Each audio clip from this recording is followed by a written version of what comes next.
Mi exposición será su la relación entre caridad y desarrollo humano integral. Algunas ideas y, y la primera es esta, que debemos entender por desarrollo humano integral. Normalmente el concepto de desarrollo se confunde con el de crecimiento. La doctrina social de la Iglesia define el desarrollo con los dos adjetivos humano e integral. La expresión desarrollo humano integral incluye, por lo tanto, un aspecto económico cuantitativo, pero no se limita a él, y este es también el significado del párrafo 54 del segundo capítulo de Evangelii Gaudium. Al principio del párrafo, el Papa Francisco afirma: en este contexto, algunos todavía defienden las teorías rame que supone económico favorecido por el mercado logra provocar por sí mismo mayor equidad e inclusión social en el mundo. Podemos decir básicamente, y a nivel macro, que hay un aumento del desarrollo humano integral si hay un aumento de la riqueza. Pero esto no es necesariamente siempre cierto. De hecho, es necesario preguntarse cómo se distribuye la riqueza y si se viola la dignidad humana de las personas.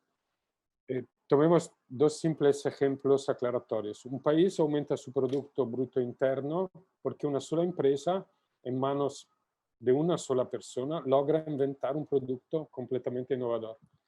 El resto de la sociedad, por otro lado, reduce las condiciones de bienestar. En este caso, nos encontramos ante una situación en la que el Producto Bruto Interno crece, pero el desarrollo humano integral de la comunidad nacional disminuye porque la distribución de la riqueza se concentra aún más en unas pocas manos. O bien, un país aumenta su Producto Bruto Interno porque es un destino para el turismo sexual. En este caso, podríamos tener un aumento del Producto Bruto Interno, pero a expensas de la dignidad de las personas, por lo que el nivel de desarrollo humano integral disminuiría.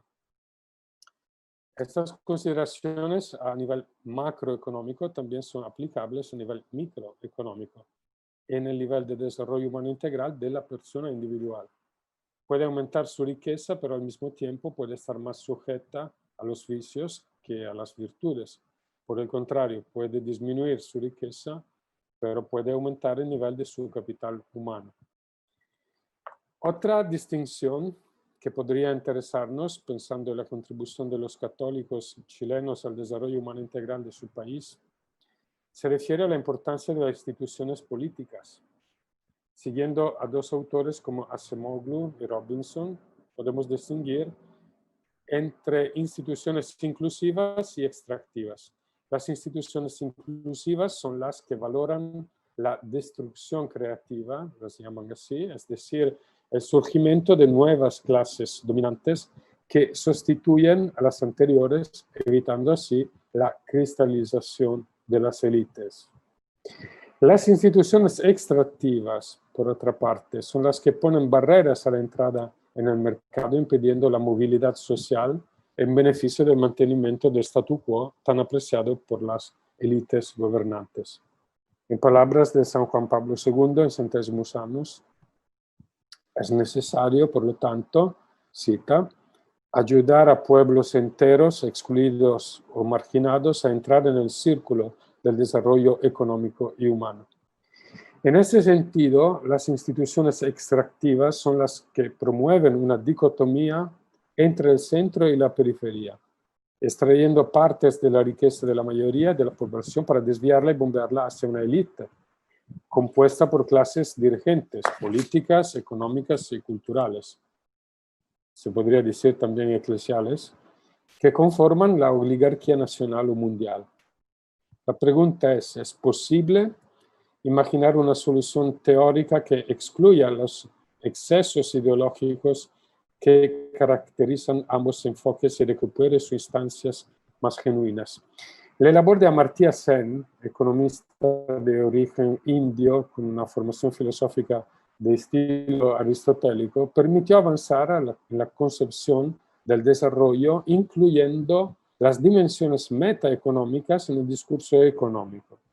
Hoy en día la obra de Acemoglu y Robinson parece estar bien equilibrada y parece ir en la dirección de la búsqueda de una solución teórica que excluya los excesos ideológicos, tal vez también porque Acemoglu es un economista de origen turco, pero creció académicamente en el mundo anglosajón,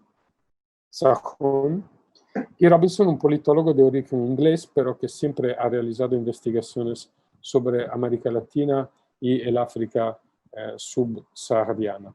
Una prueba más, si fuese necesario, de que hoy, más que nunca, una buena investigación necesita un enfoque interdisciplinario, como se dice. El segundo apunte sería, es necesario conocer y utilizar la doctrina social de la Iglesia.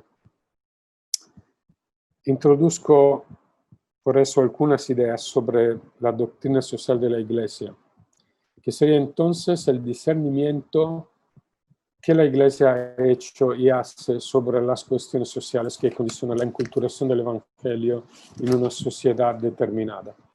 Dedicarse al estudio de la doctrina social de la Iglesia significa introducirse en un estudio tan simple como complejo, simple en la medida que en que el objeto de la doctrina social de la Iglesia es la vida social concreta del hombre. Y cada hombre la experimenta de una manera única. En la doctrina social de la Iglesia es precisamente el hombre y sus relaciones con los que se encuentra diariamente, ordinariamente, interactuando. Por otra parte, siente toda su complejidad, ya que la propia vida social se estructura de forma compleja. Y además, la propia vida social se enfrenta a una realidad que no puede definirse de una vez por todas en un sistema cerrado, sino en un sistema abierto cuyas variables son infinitas, según un entrelazamiento de elementos y sistemas históricos existenciales que presentan cada uno objetos y formas diferentes, según que la persona llamada a actuar tenga que ver con los problemas específicos de la política, la economía, el trabajo o cualquier otra dimensión de la existencia humana. La doctrina social de la Iglesia se relaciona con las ciencias sociales y pretende vincularlas en torno a esta antropología. Por lo tanto, existe una doctrina social de la Iglesia porque hay una antropología cristiana específica, capaz de proporcionar una clave de lectura comprensiva de la sociedad y un criterio para evaluar los resultados de las diversas ciencias sociales. El tercero apunte sería que vamos a entender o podemos entender por desarrollo humano integral. Hablar de desarrollo humano integral significa, al fin y al cabo, plantearse esta pregunta. ¿Cómo transformar la naturaleza y al mismo tiempo manifestar y aumentar la dignidad del hombre como tal? Hombre del ser humano, no del varón, claro. Sin herirla o negarla en la teoría o incluso más simplemente en la práctica. Para intentar responder a tal pregunta, la doctrina social de la Iglesia lleva a cabo una interesante operación, unificar las diferentes ciencias humanas sobre la base de una antropología común, que toma como tema esencial de reflexión aquello que hace al hombre hombre.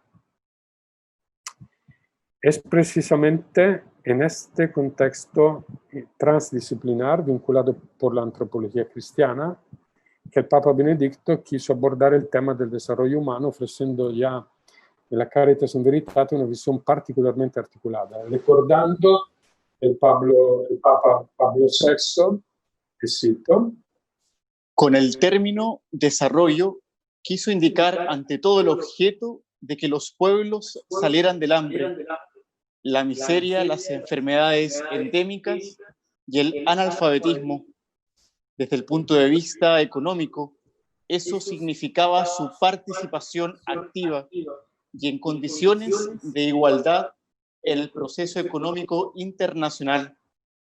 Desde el punto de vista social, su evolución hacia sociedades solidarias y con buen nivel de formación, desde el punto de vista político, la consolidación de regímenes democráticos capaces de asegurar libertad y paz. Otro rasgo fundamental para enmarcar adecuadamente el tema del desarrollo integral es poner de relieve la continuidad del magisterio social del Papa Benedicto con el de su inmediato predecesor. Prueba de ello es el hecho de que el propio Juan Pablo II dedicó la Sollicitudo Rei Socialis, la carta encíclica, al tema del desarrollo, con la misma intención del Papa Benedicto, o sea, celebrar y actualizar Populorum Progressio, cuando cumplió 20 años. La reflexión de Caritas in Veritate sobre el desarrollo humano integral no se desvía de la enseñanza de su predecesor inmediato, en particular en lo que se refiere al juicio sobre la línea divisoria entre países ricos y pobres. Escribe Benedicto: la línea divisoria entre los países ricos y los pobres ya no es tan clara como en la época de la Populorum Progressio, según lo que ya había señalado Juan Pablo II. En definitiva, el Papa Benedicto registra un aumento de la riqueza mundial en términos absolutos, coincidiendo con un aumento de las disparidades. Lo que sucedería tanto en los países tradicionalmente pobres como en los tradicionalmente ricos. Es en este contexto que el Papa Benedicto hace propio un concepto muy querido por Juan Pablo II y que creo que merece ser abordado por su reflexión. Es el llamado superdesarrollo. El Papa Ratzinger lo presenta de la siguiente manera. En los países ricos, nuevas categorías sociales se empobrecen y nacen nuevas pobrezas. En las zonas más pobres, algunos grupos gozan de un tipo de superdesarrollo, derrochador y consumista, que contrasta de modo inaceptable con situaciones persistentes de miseria deshumanizadora. El Papa Francisco habla, como sabéis, de una cultura del descarte. El superdesarrollo evidentemente no es un desarrollo económico prolongado e intenso. Si estas fueran sus características, no solo no merecería ser criticado, sino que debería quizás ser promovido. Por el contrario, el problema del superdesarrollo y las categorías que lo explican tienen que ver con la idea misma de desarrollo humano. El desarrollo, afirmaron Pablo VI, Juan Pablo II, Benedicto XVI y hoy el Papa Francisco, no es un simple proceso de acumulación en sí mismo sin límites. Todo lo contrario, la mera acumulación de bienes y servicios, aunque estuviera dirigida a un hipotético bien común, sigue sin ser suficiente para la realización de la felicidad humana y para su realización. Según este razonamiento, por superdesarrollo se entiende una excesiva disponibilidad de todo tipo de bienes materiales que fácilmente hace a las personas esclavas de la posesión y el disfrute inmediato. Benedicto XVI nos dice que las causas del subdesarrollo o del superdesarrollo deben buscarse principalmente en la irresponsabilidad civil de quienes ocupan posiciones dominantes en la sociedad civil. También sabemos por la Sollicitudo Rei Socialis que las estructuras sociales o las instituciones políticas y económicas, al no ser sujetos morales, no pueden considerarse en sí mismas ni buenas ni malas, ya que la responsabilidad debe atribuirse siempre a quienes trabajan en ellas. A este respecto, Juan Pablo II informa en una nota de Sollicitudo Rei Socialis el siguiente pasaje de la exhortación apostólica de conciliación y penitencia. Ahora bien, la Iglesia, cuando habla de situaciones de pecado o denuncia como pecados sociales, determinadas situaciones o comportamientos colectivos de grupos sociales más o menos amplios, o hasta de enteras naciones y bloques de naciones, sabe y proclama que estos casos de pecado social son el fruto, la acumulación y la concentración de muchos pecados personales. Se trata de pecados muy personales, de quien engendra, favorece, explota la iniquidad de quien, pudiendo hacer algo por evitar, eliminar o al menos limitar determinados males sociales, omite el hacerlo por pereza, miedo y encubrimiento, por complicidad solapada o por indiferencia, de quien busca refugio en la presunta imposibilidad de cambiar el mundo, y también de quien pretende eludir la fatiga y el sacrificio, alegando supuestas razones de orden superior.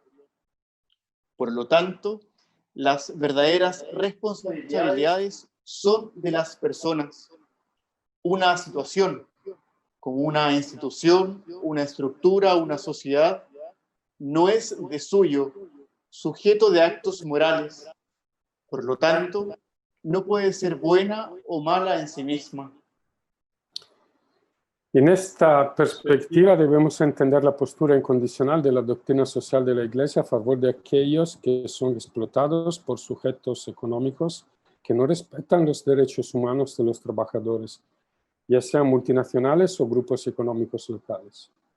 Se comprende el énfasis que los pontífices ponen en el uso a veces distorsionado de la ayuda internacional, un uso perverso que implica directamente la responsabilidad tanto de los donantes como de los usuarios, identificando razones de naturaleza material, pero también inmaterial, ilegalidad, ignorancia, corrupción generalizada. Estas son las principales causas tanto del subdesarrollo como del superdesarrollo. Realidades que afectan a todos los pueblos del mundo, aunque es innegable que terminan adoptando formas, instituciones y estructuras diferentes según se trate de países ricos o pobres. La desesperación y el aislamiento existencial de tantas personas que viven en los contextos urbanos de los países ricos tienen características peculiares y requieren intervenciones sustancialmente diferentes de la misma desesperación que se manifiesta en los países más pobres. Las ciudades de llamado primer mundo están cada vez más pobladas por una underclass que es hija del superdesarrollo. Y esta expresión, underclass, representa la condición principalmente existencial de todos aquellos que están realmente descartados del contexto civil.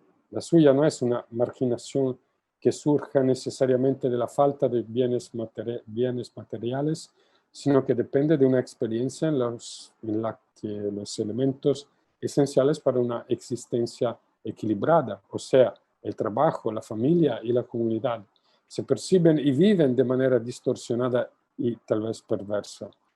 Lo que caracteriza su vida no es solo el hecho de que no puedan contar con un ingreso suficiente para vivir una vida digna, sino también una especie de desorganización social, la pobreza en las relaciones sociales y afectivas y la incapacidad de comportarse responsablemente con respecto a la adopción de ciertos valores. Es una especie de individualismo de tipo hobbesiano, si conocéis Hobbes, Homo homini lupus, en el que la confianza y la cooperación están prohibidas, mientras que el egoísmo y el aislamiento son las normas. Dejo el cuarto apunte por pasar al quinto, que sería la contribución del Papa Francisco a este tema. Lo que está pasando a nuestra casa es el título que el Papa Francisco eligió para el primer capítulo de Laudato Si. Más allá de la lista de esos fenómenos dramáticos que preocupan al Papa y con él a cada uno de nosotros, creo que es particularmente interesante el análisis que quiere perseguir. En términos concretos y en síntesis, tratemos de leer algunos de los argumentos del Papa, creo que podría ser 7, como una pista para un paradigma de desarrollo integral que tenga en cuenta toda la tradición de la doctrina social de la Iglesia y que también pueda representar una plataforma para el compromiso del laicado católico chileno en este tiempo y con los desafíos que tiene antes sí, y de que primero habló Francisco. Primero, pido perdón por las campanas, ¿se llaman? Entendí que hay una iglesia muy cercana, 2 iglesias, no una sola. Primero, dice el Papa, la íntima relación entre los pobres y la fragilidad del planeta. Ayer hay una pregunta sobre este tema.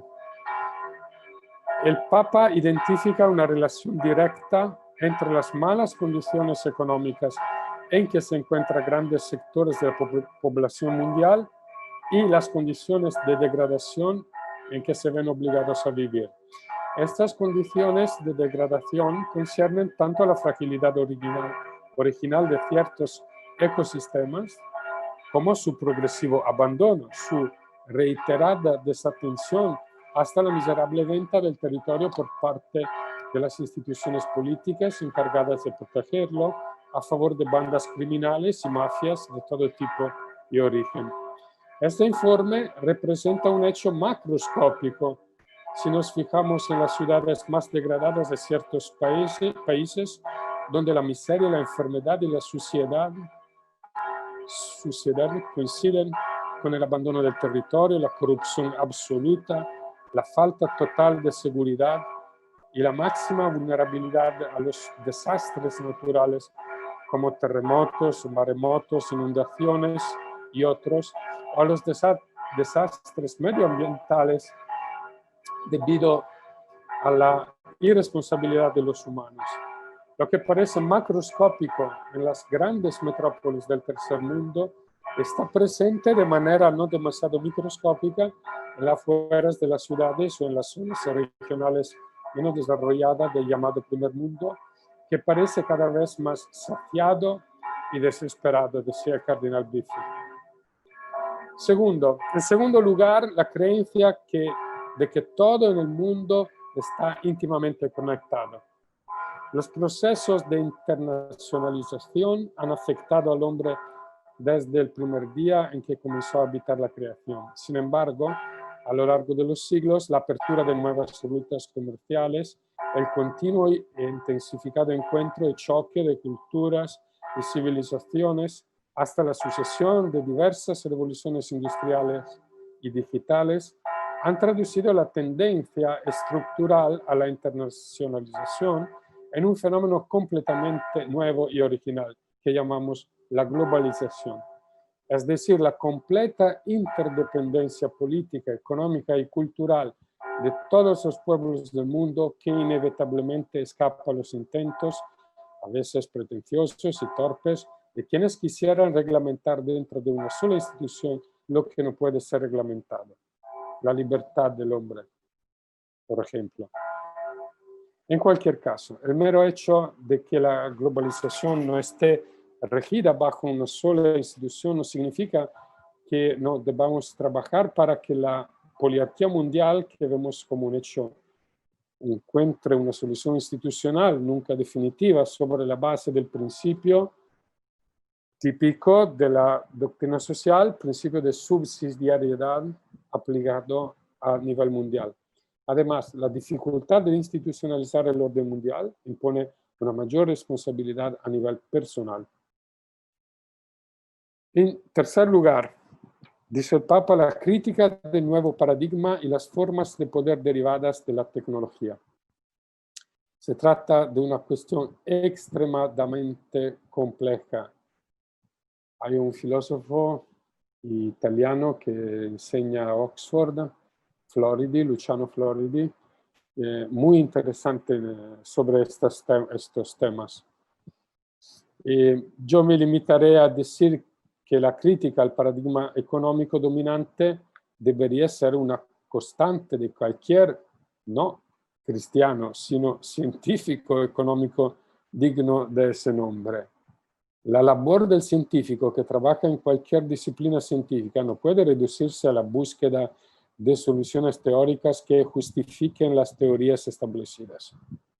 Por el contrario, el científico es el que hace preguntas incómodas es decir, aquellas preguntas capaces de mantener cualquier teoría bajo constante asedio. El científico digno de este nombre es el que nunca asume una teoría como, entre comillas, verdadera, sino más bien una hipótesis corroborada que en el estado actual y con el conocimiento que poseemos no parece todavía ser negada por ninguna hipótesis alternativa. Esta es la ciencia cuando no es dogmática, porque una ciencia dogmática es ideológica y es peligrosa, más que la Inquisición española. En este sentido, el Papa Francisco nos invita a ser siempre críticos y a no divinizar nada, mucho menos las hipótesis, que en el espacio de unos pocos años podrían hacer sonreír a nuestros hijos o nietos por su inadecuación para describir la realidad y superadas por otras igualmente transitorias. En cuarto lugar, dice el Papa, la invitación a buscar otras formas de entender la economía y el progreso. Si el tercer punto indica la negativa del científico a asumir una teoría o paradigma como dato definitivo de conocimiento, este último punto nos invita a ser creativos. Somos hijos de Dios Padre y nuestro Padre es creador, y que implica que nosotros estamos llamados a ser creativos. Para utilizar una metáfora conocida por los economistas, deberíamos ser personas capaces de captar en la línea del horizonte el perfil de las nuevas tierras que han surgido, donde durante milenios otras personas solo habían visto nubes. No se trata de vagas y utópicas economías alternativas posibles, en nombre de las cuales se sacrifica el principio cristiano de que ninguna forma social será nunca perfecta, ya que todas sufren las limitaciones de la constitución física y moral de la persona humana. El paraíso no será en esta tierra. Se trata más bien de asumir la conciencia de que ninguna forma institucional será definitiva. Esto implica el trabajo, el desafío, la responsabilidad que tenemos de participar a estos procesos, y de que es tarea de los cristianos interrogarse diariamente sobre cómo hacer que las instituciones sean cada vez más conformes con la dignidad trascendente de la persona humana. Esto significa adoptar un criterio de calidad institucional que, además del criterio cuantitativo de crecimiento económico, de que hablé al principio, sea capaz de integrar el criterio cualitativo de inclusión social. Por esta razón, los argumentos económicos no pueden dejar de tener en cuenta los supuestos culturales y políticos que sustentan y limitan o promueven los mismos factores económicos que, aunque pueden ser aislados y funcionales a la búsqueda de una pureza disciplinaria tan elegante e inútil, solo pueden explicarse concretamente a la luz de factores extraeconómicos. Este es el campo del trabajo social, de la pastoral social. En quinto lugar, dice el Papa, escribe Papa Francisco, el valor propio de cada criatura y el sentido humano de la ecología. Este punto nos lleva al origen de la doctrina social de la Iglesia y a su principio fundamental, la centralidad de la persona humana. Me refiero al llamado principio del personalismo metodológico. Sobre la base de esta interpretación personalista de los fenómenos políticos, económicos y culturales que coloca a la persona humana en el centro, las instituciones sociales se consideran el resultado no intencional de acciones intencionales llevadas a cabo por sujetos cuyo objetivo es mejorar su propia existencia, utilizando los instrumentos de que disponen en ese momento en la condición humana de limitaciones y falibilidad. Con esto quiero decir, por ejemplo, que el mercado, aunque es un orden espontáneo, no es un hecho natural, sino un producto de la acción humana, aunque es un producto muy complejo que ningún hombre o institución podría o nunca podrá planificar deliberadamente. donde sucedieron desastres. El libre mercado, por lo tanto, a partir de la interpretación dada del personalismo metodológico, se presenta como el fruto involuntario de acciones llevadas a cabo por personas capaces de reflexión y elección, cuya autonomía y libertad les permiten actuar teniendo como objetivo la búsqueda de sus propios fines, que no tienen que ser necesariamente egoístas. En el corazón del personalismo metodológico está la profunda convicción sobre la primacía de la persona sobre la sociedad, que es siempre un medio y nunca un fin, ya que el fin es el hombre. No puedo desarrollar plenamente este tema, solo me tomo la libertad de remitir a los que saben italiano a la lectura de las obras de un sacerdote italiano, don Luigi Sturzo, que fundó el Partido Popular Italiano poco antes que nació el fascismo. En sexto lugar, dice el Papa, la necesidad de un debate franco y honesto. En eso creo que los chilenos son muy expertos, no más que los italianos. El Papa Francisco identifica como uno de los objetivos fundamentales de la encíclica Laudato Si la posibilidad de que las comunidades cristianas se abran críticamente al debate sobre estos temas. Repito, que las comunidades cristianas se abran críticamente al debate. Hay que reconocer que en materia de desarrollo humano integral y de técnicas que registran la relación hombre-recursos-economía, nadie puede pretender poseer la verdad revelada, aunque ello no significa que debe resignarse fatalmente a justificar el mal, recurriendo a argumentos como la imposibilidad de cambiar las cosas, las inevitables razones de fuerza mayor, el hecho de que las cosas siempre han ido por un determinado camino y así sucesivamente. Por eso, con espíritu de humildad, pero con la tenacidad del reformador, que no son más que los sentimientos morales que mueven a los hombres de ciencia y a nosotros los cristianos, el Papa Francisco nos invita a cuestionar y a dialogar de manera franca, sin prejuicios ni preconceptos, en la búsqueda prudente de soluciones cada vez más acordes con la dignidad de las personas.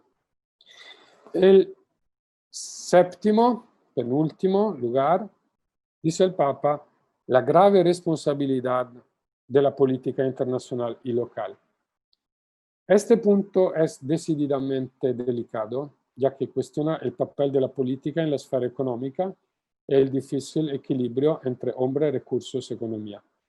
A este respecto, creo que sería útil volver a la carta encíclica Caritas in Veritate por un momentito. Aquí el Papa Benedicto reitera que el bien común, entre comillas, el bien común es el propósito que da sentido al progreso y al desarrollo.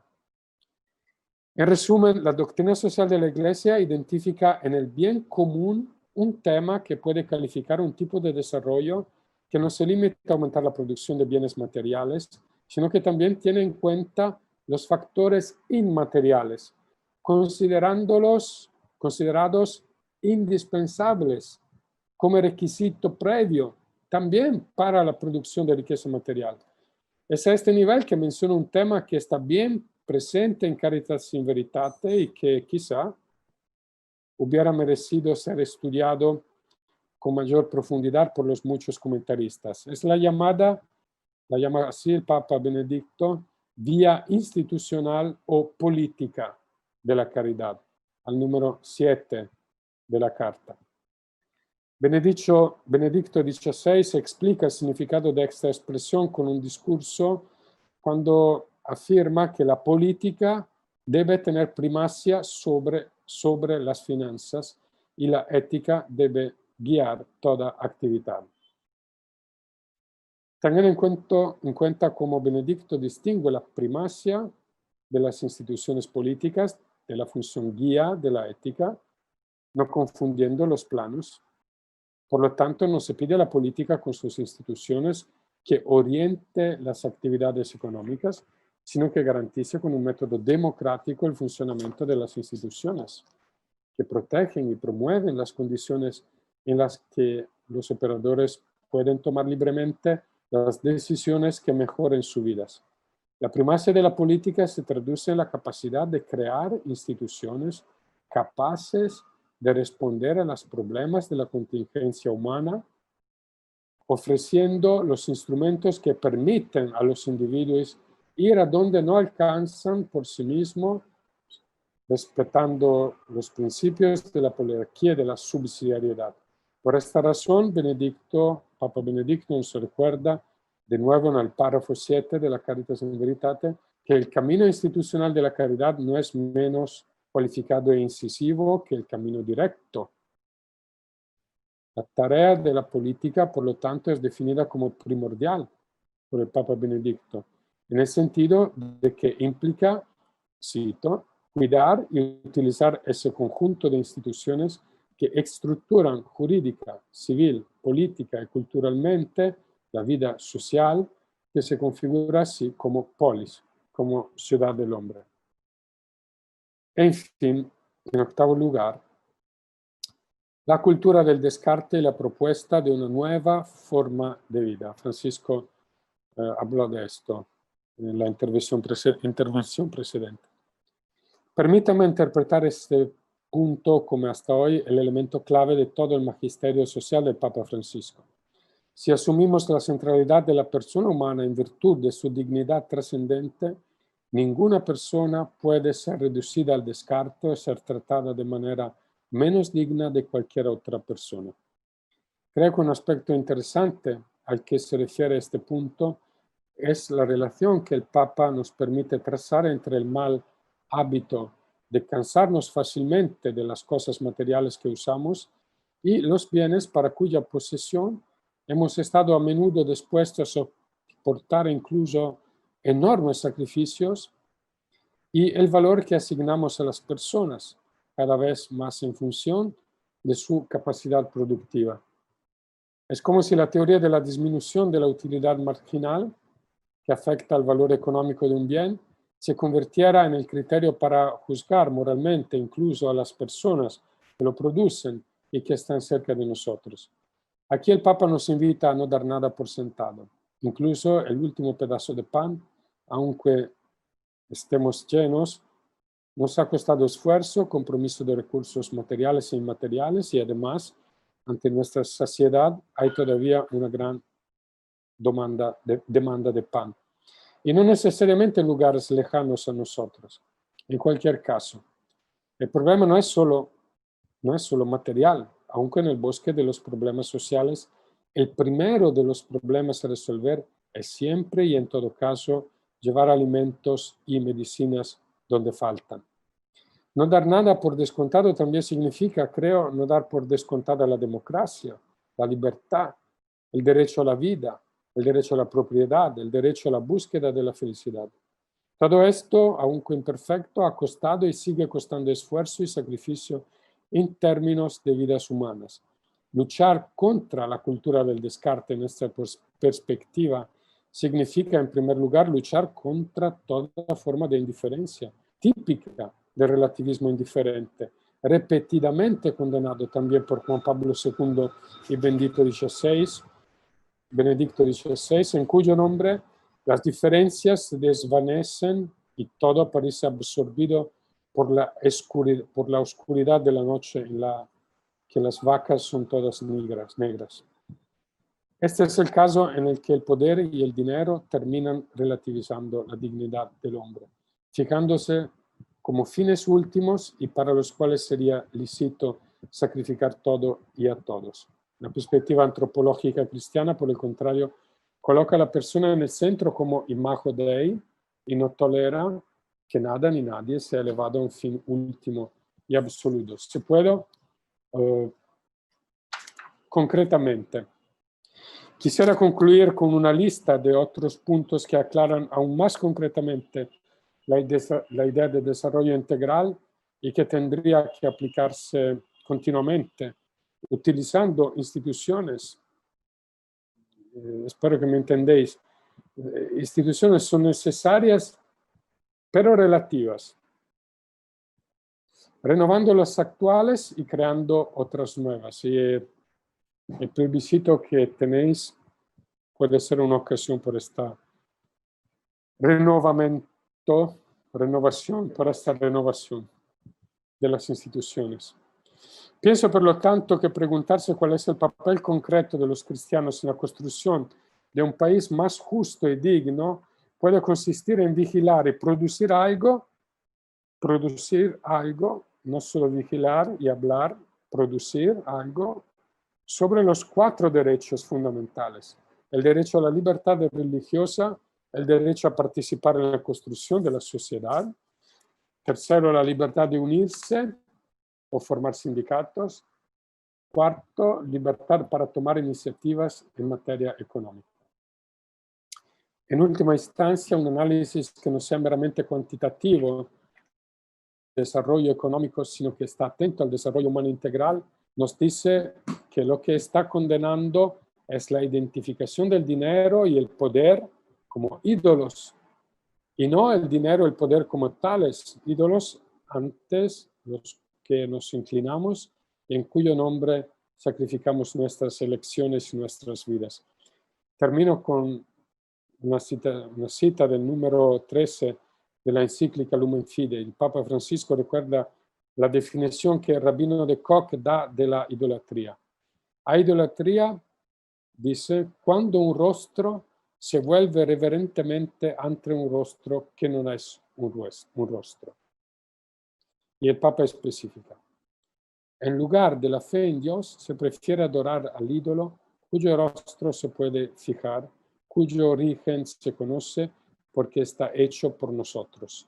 Frente al ídolo no se arriesga la posibilidad de una llamada que haga salir de la propia seguridad, porque los ídolos tienen boca y no hablan.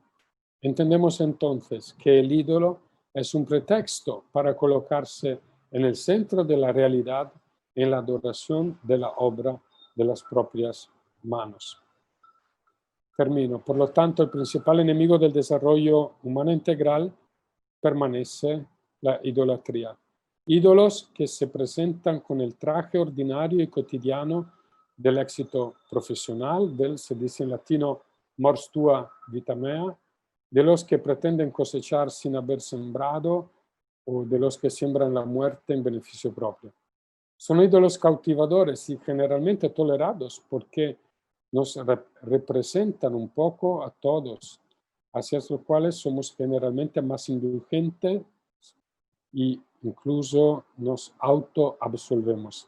Es una actitud, una predisposición, un comportamiento que luego se convierte en una costumbre, el mismo aire que respiramos, que viene a intoxicar nuestra conciencia y a corromper las instituciones de la democracia y el mercado.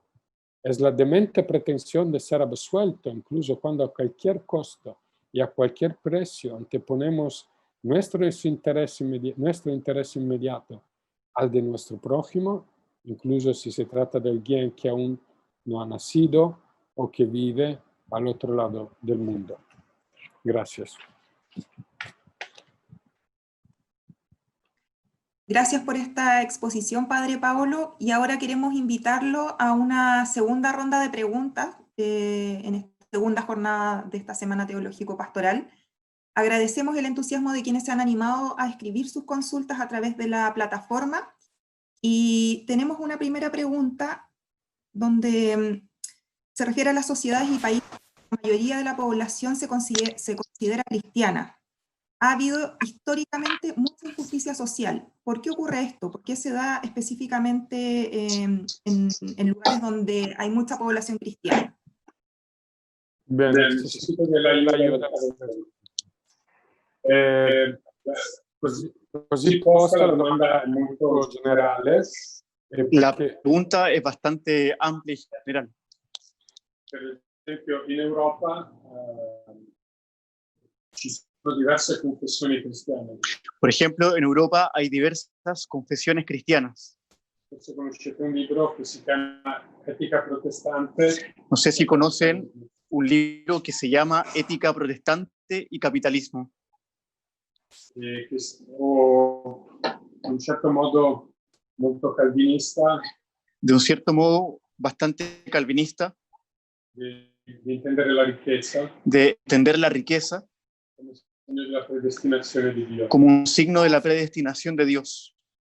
Quindi l'Inghilterra stessa, En Inglaterra, completa, che è una nazione dove la Chiesa cristiana è una Chiesa di Stato, donde la iglesia cristiana es una iglesia del Estado, è una nazione che ha conosciuto molta ingiustizia, es una nación que ha conocido mucha injusticia sociale, molta ingiustizia politica, social, mucha injusticia política, e dove c'è stata la prima grande rivoluzione industriale. donde ha estado la primera revolución industrial. Dico questo perché vuol dire che forse il problema non è il cristianesimo. Digo esto porque puede ser que el problema no sea el cristianismo, Oppure, come dice la domanda, che c'è stata una insufficiente inculturazione del Vangelo. o más bien, como dice la pregunta, porque ha sido una insuficiente inculturación del Evangelio. Il Papa Giovanni Paolo II El Papa Juan Pablo II diceva che la dottrina sociale della Chiesa decía que la doctrina social de la Iglesia è parte integrante della nuova evangelizzazione. es parte integrante de la nueva evangelización.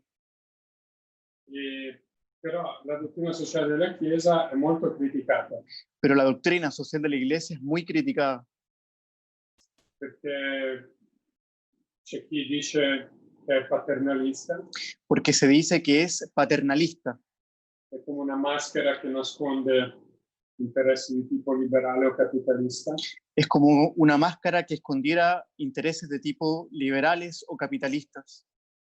E quando Giovanni Paolo II divenne Papa, Cuando Juan Pablo II se convierte en Papa, la dottrina sociale della Chiesa era in uno stato di grande crisi. la doctrina social de la Iglesia estaba en un estado de bastante crisis. Chi di voi ha studiato un po' teologia, e si conosce la teologia politica di Metz, Quien alguno de ustedes ha estudiado teología, puede que conozca la teología política de Metzel, Metz, perdón. Johann Baptist Metz. E anche alcuni filoni della teologia della liberazione Aunque algunos autores de la teología de la liberación sono entrati dentro questo fossato han entrado dentro de este desnivel tra l'annuncio del Vangelo o la vita cristiana concreta, entre el anuncio del Evangelio o la vida cristiana concreta, i temi sociali, los temas sociales che mostravano queste incoerenze. que mostraban esta incoherencia. Allora la mia risposta è: Mi respuesta es: c'è stata poco incontro tra evangelizzazione e temi sociali, ha existido un encuentro limitado entre evangelización y temas sociales, e c'è stata superficialità nel capire la fede rispetto ai temi sociali. y ha existido una superficialidad en entender la fe a partir de los temas sociales, O dentro i temi sociali. o más bien dentro de los temas sociales. E poi c'è un problema di cui vorrei parlare domani, Y también hay un problema de lo que me gustaría hablar mañana. la pastorale della Chiesa per tanto tempo è stata lavoro dei preti. Que la pastoral de la Iglesia por tanto tiempo ha sido solamente el servicio de los sacerdotes. E una certa organizzazione sociale, Una cierta organización social, di cui parlerò domani, de lo que también hablaré mañana, ha come limitato la vita cristiana alle cose che si fanno dentro i muri della parrocchia. Llevando a limitar la vida cristiana a las cosas que se hacen dentro de los muros de la parroquia. e quindi avendo come protagonista non i battezzati ma i preti. no teniendo como protagonistas a los bautizados, sino a los sacerdotes. Quindi tanti temi della vita ordinaria, Entonces, tantos temas de la vida ordinaria, il lavoro, el trabajo, l'economia, la economía, la política, y più di tutto la famiglia, y sobre todo la familia, lavoro, sono usciti dalla agenda pastorale ordinaria. han salido de la agenda pastoral ordinaria. E quindi secondo me il problema non è il rapporto tra catechismo e poca evangelizzazione. Para mí, según mi opinión, el problema no es la relación entre el catecismo y la evangelización, Ma tra la vita ordinaria e la vita di fede. sino que entre la vida ordinaria y la vida de fe. Uno può anche evangelizzare, fare tanti kerygma, Uno puede evangelizar, hacer tantas veces el anuncio explícito, ma se c'è questo problema, pero si está este problema, la situazione non cambia. la situación no cambia. Semplificherà invece che catechismo dice cose più semplici, Va a simplificar las cosas que dice el catecismo de la forma más simple, ma il problema è l'inculturazione. pero el problema es la inculturación. Significa il significato che il Vangelo dà Lo que significa que el significado que el Evangelio da alle esperienze fondamentali, elementari della vita. a la experiencia fundamental y elemental de la vida. E questo lavoro non è fatto una volta per sempre. Este trabajo no se ha hecho una vez por siempre. Ogni generazione deve rifarlo. Cada generación debe realizarlo. E questa cosa bisogna accettarla. Creo que esta cosa se debe aceptar. Può essere che una certa tradizione ha un peso, Puede ser que existe una cierta tradición a un peso, ma io penso che per i processi di globalizzazione che ho detto, pero yo pienso que a partir de los procesos de globalización que he dicho, queste tradizioni verranno spazzate via. estas tradiciones serán llevadas fuera, sí, serán llevadas fuera del camino, arrastradas,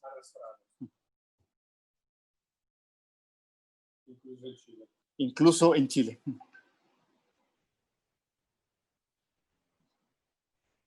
Padre, una segunda pregunta concreta para una pastoral concreta. ¿Cómo mover al empresariado católico de la limosna a una verdadera justicia social? Allora, comincio dicendo una cosa che forse vi farà inorridire. So cosa vuol dire. Comienzo diciendo una cosa que intentaré no reírme. Non demonizzerei l'elemosina. No voy a demonizar la limosna. Non è la soluzione, No es la solución, ma tanta parte dell'educazione del cuore, pero tantas partes de la educación del corazón, all'attenzione alla cura del prossimo, a la atención y preocupación del prójimo, passa per mettere mano dentro la tasca e tirare fuori i soldi. pasa por colocar las manos en el bolsillo y sacar el dinero para los demás. Che vuol dire che non bisogna mai abituarsi a passare indifferenti quando uno ha bisogno. Lo que significa que no podemos acostumbrarnos a pasar de forma indiferente cuando alguien tiene una necesidad. Altra cosa, quindi adesso dal livello personale risposta a livello sociale. Esto lo he dicho a nivel personal, pero ahora sigo a nivel social. A livello sociale certamente l'elemosina non è sufficiente. A nivel social, ciertamente, que la limosna no es suficiente.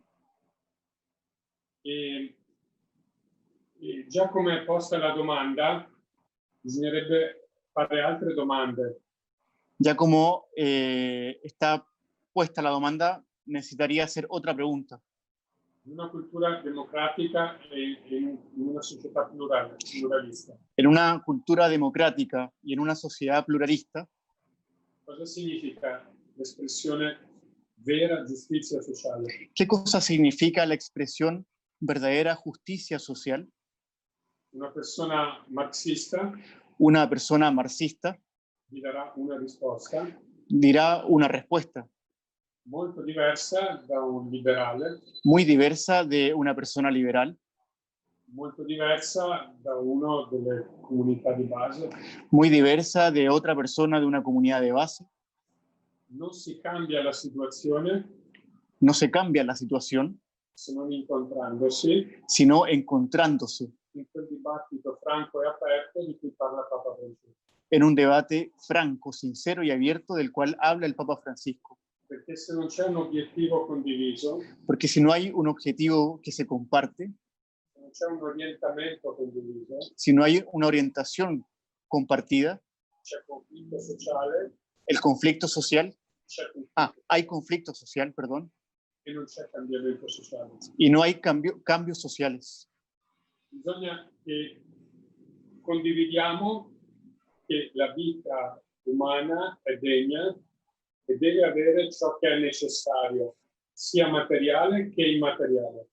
Es necesario compartir que la vida humana es digna E che è necessario y que es necesario assicurare asegurar i beni materiali el bien material e quelli immateriali. y también el inmaterial. Faccio un esempio molto delicato, Voy a hacer un ejemplo bastante delicado, perché è un tema che tocca la vita di tante donne. porque es un tema que toca la vida de tantas mujeres. È giusto l'aborto? ¿Es justo el aborto? Se il diritto alla vita si può negoziare Si el derecho a la vida se puede negociar e un Parlamento può decidere della vita di bambini non ancora nati, un parlamento o un congreso puede decidir sobre la vida de los niños que no han nacido. questo Parlamento è democratico ¿Este congreso o parlamento verdaderamente es democrático? perché la democrazia è che uno è uguale a uno Porque la democracia es que uno es igual a uno. e su questo noi non siamo d'accordo. Y sobre esto no estamos de acuerdo. Per questo dico, adesso torno agli impresari cattolici. Por esto digo que ahora vuelvo a los empresarios católicos. Il cammino, come dice il Papa, va pensato come un processo. El camino, como dice el Papa, va pensado como un proceso. Cioè, Es decir, come fare in modo che gli imprenditori possano partecipare non personalmente come un'elemosina, cómo buscar un modo en que los empresarios puedan participar no como una limosna, ma in maniera organizzata Sì. e istituzionale, sino en manera organizada e institucional, producendo un modello di sviluppo economico degno dell'uomo, produciendo un modelo de desarrollo económico digno del hombre, rispettoso della natura, dell'ambiente, respetuoso de la naturaleza y del ambiente, capace di suddividere gli utili, i guadagni, per reinvestire in una produzione umana. capaz de asegurar los materiales Reinvestire, y ancora i soldi, reinvertir para sviluppare di nuovo para desarrollar nuevamente el progreso y desarrollo de la vida humana. tutto questo richiede studio, Todo esto requiere estudio, condivisione, compartir, sperimentazione, experimentación, verifica, verificación, accorgersi quando non funziona, funziona male, reconocer cuando no funciona o funciona mal e moltiplicare invece i modelli di vita buoni per tutti. y por el contrario multiplicar modelos de vidas que funcionan. Ma prima di tutto, e finisco la risposta, Pero primero que todo, y con esto finalizo la respuesta, la domanda è che tipo di uomo serviamo? la pregunta es, ¿qué tipo de hombre, ser humano, servimos? Che tipo di economia vogliamo per questo organizzare? ¿Qué tipo de economía queremos por esto organizar? Di economia, di sanità, di politica, di scuola. De economía, de salud, de política, de educación. Su questi campi Sobre estos campos, i cattolici los católicos non devono chiedere permesso. no deben pedir permiso. Un battezzato non deve chiedere permesso. Un bautizado no debe pedir permiso. Nel suo battesimo già c'è questa chiamata. En su bautismo ya está presente esta llamada. Domani dirò su questo. Mañana diré sobre esto.